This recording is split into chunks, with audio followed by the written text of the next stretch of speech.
বিসমিল্লাহির রহমানির রহিম। প্রিয় দেশবাসী, আসসালামু আলাইকুম। মহান সৃষ্টিকর্তার কাছে শুকরিয়া, তিনি বহু প্রতীক্ষিত ত্রয়োদশ জাতীয় সংসদ নির্বাচন এবং জুলাই জাতীয় সনদ সংবিধান সংস্কার বাস্তবায়ন আদেশ 2025 এর উপর অনুষ্ঠিতব্য গণভোটের তফসিল নিয়ে আপনাদের সামনে হাজির হওয়ার সুযোগ দিয়েছেন। বক্তব্যের শুরুতে মহান বিজয় দিবসের প্রাক্কালে দেশবাসীকে জানাই অগ্রিম শুভেচ্ছা। মহান মুক্তিযুদ্ধে শহীদদের প্রতি জানাচ্ছি বিনম্র শ্রদ্ধা এবং তাদের আত্মার মাগফিরাত কামনা করছি।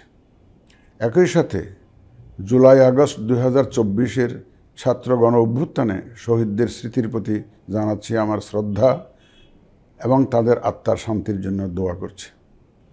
মহান মুক্তিযুদ্ধ থেকে শুরু করে 2024-এর ছাত্র গণ অভ্যুত্থান পর্যন্ত সার্বভৌমত্ব এবং গণতন্ত্র প্রতিষ্ঠা ও রক্ষার সকল আন্দোলনে যারা আহত, নির্যাতিত ও ক্ষতিগ্রস্ত হয়েছেন তাদের প্রতি জানাই আমার আন্তরিক সমবেদনা।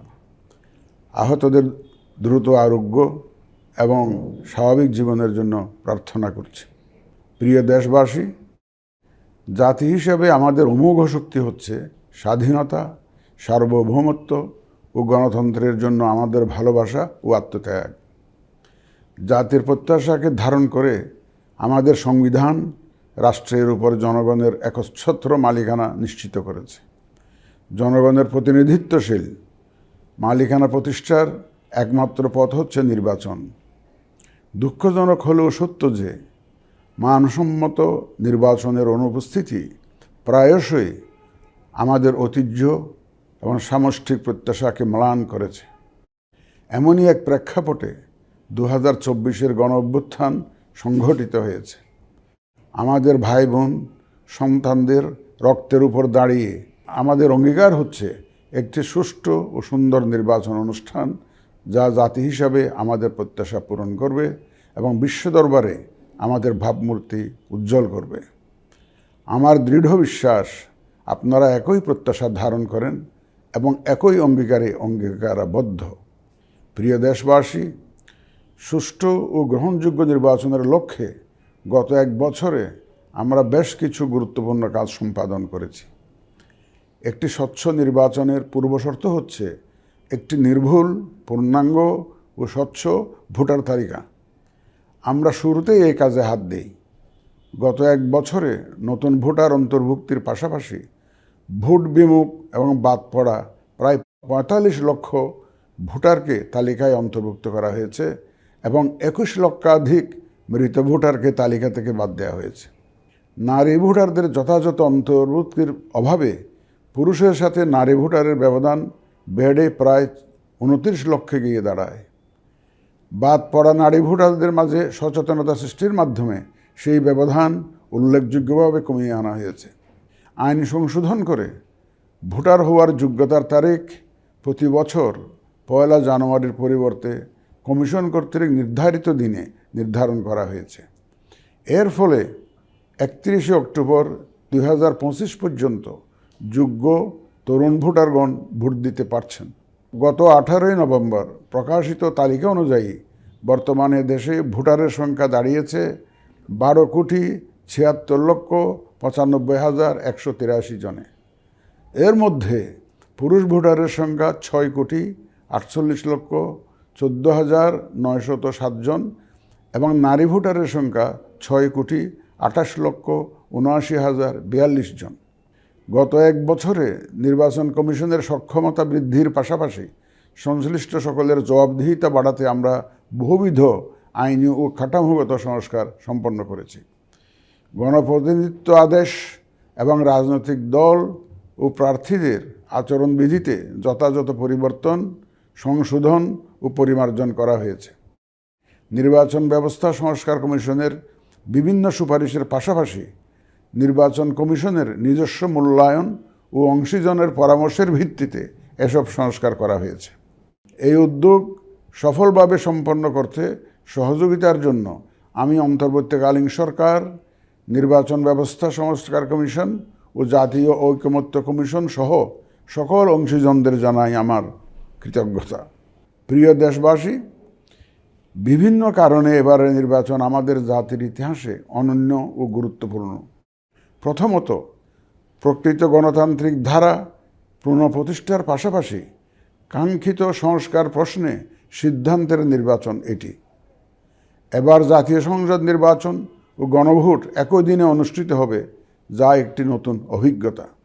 দ্বিতীয়ত, সংশ্লিষ্ট সকল রাষ্ট্রীয় ও গণতান্ত্রিক প্রতিষ্ঠানের জন্য এই নির্বাচন হচ্ছে সক্ষমতা প্রমাণ করে ভাবমূর্তি পুনরুদ্ধারের অনন্য সুযোগ।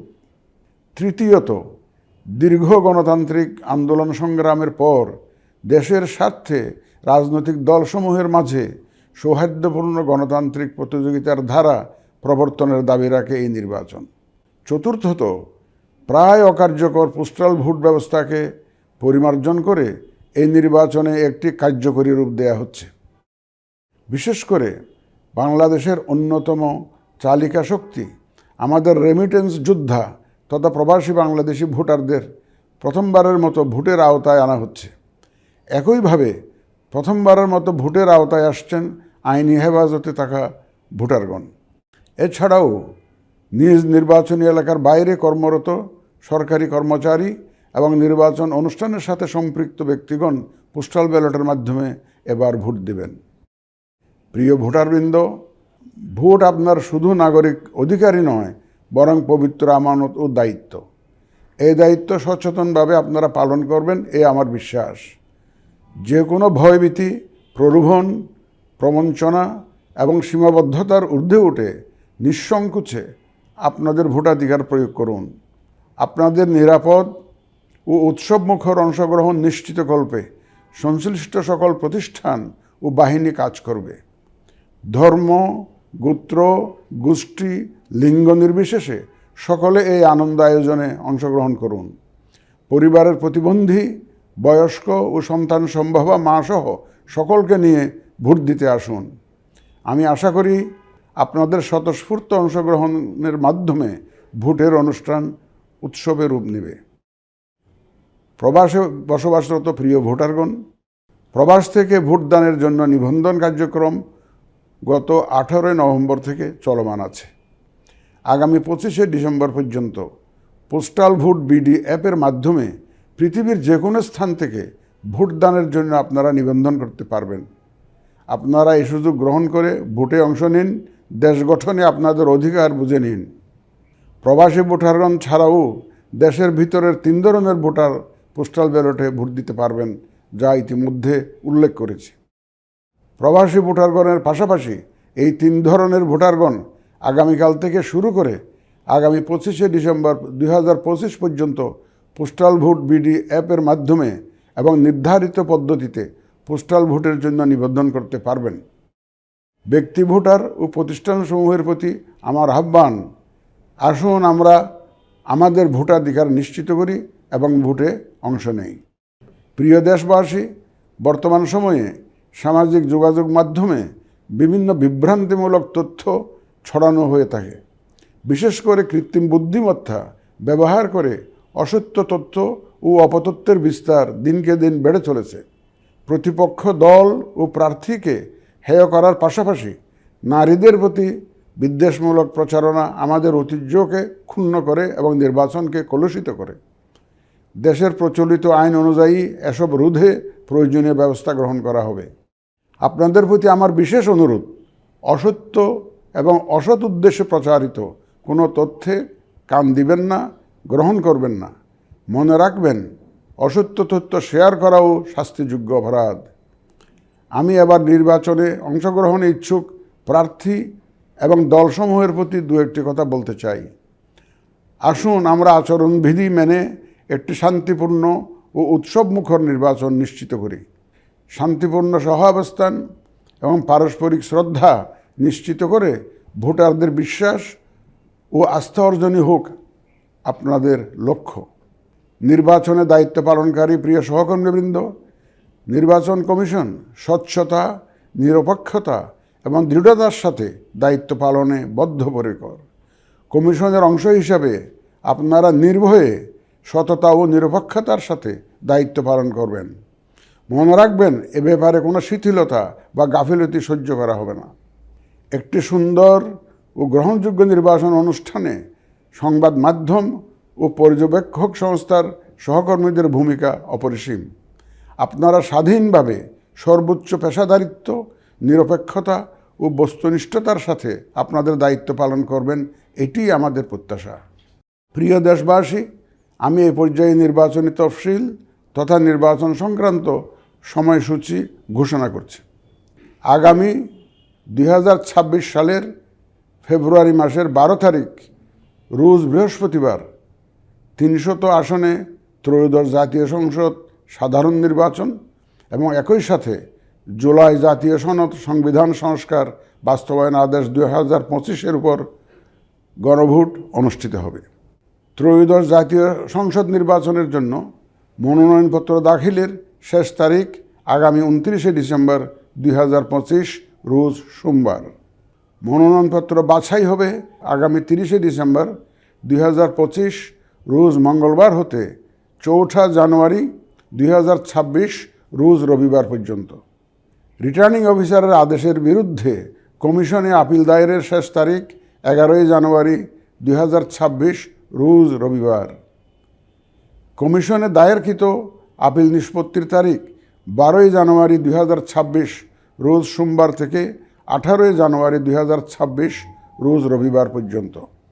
প্রার্থিতা প্রত্যাহারের শেষ তারিখ 20 জানুয়ারি 2026 রোজ মঙ্গলবার। রিটার্নিং অফিসার কর্তৃক চূড়ান্ত প্রার্থী তালিকা প্রকাশ ও প্রতীক বরাদ্দ 21 জানুয়ারি 2026 তারিখ রোজ বুধবার। নির্বাচনী প্রচারণা চলবে 22 জানুয়ারি 2026 রোজ বৃহস্পতিবার হতে ভোট গ্রহণ শুরুর 48 ঘন্টা আগ পর্যন্ত তথা আগামী 10 ফেব্রুয়ারি 2026 রোজ মঙ্গলবার সকাল 7:30 পর্যন্ত। ভোট গ্রহণ হবে 2026 সালের ফেব্রুয়ারি মাসের 12 তারিখ রোজ বৃহস্পতিবার। নির্বাচন প্রক্রিয়ায় সকল রাজনৈতিক দল ও প্রতিদ্বন্দ্বী প্রার্থী সহ ভোটারদের আন্তরিক অংশগ্রহণ ও সক্রিয় সহযোগিতা কামনা করছি। সকলের প্রতি আমার আহ্বান, আসন্ন ত্রয়োদশ জাতীয় সংসদ নির্বাচন ও গণভোট সফল করে আমাদের গণতান্ত্রিক অগ্রযাত্রায় ঐতিহাসিক ভূমিকা রাখুন। মহান আল্লাহ আমাদের সহায় হন।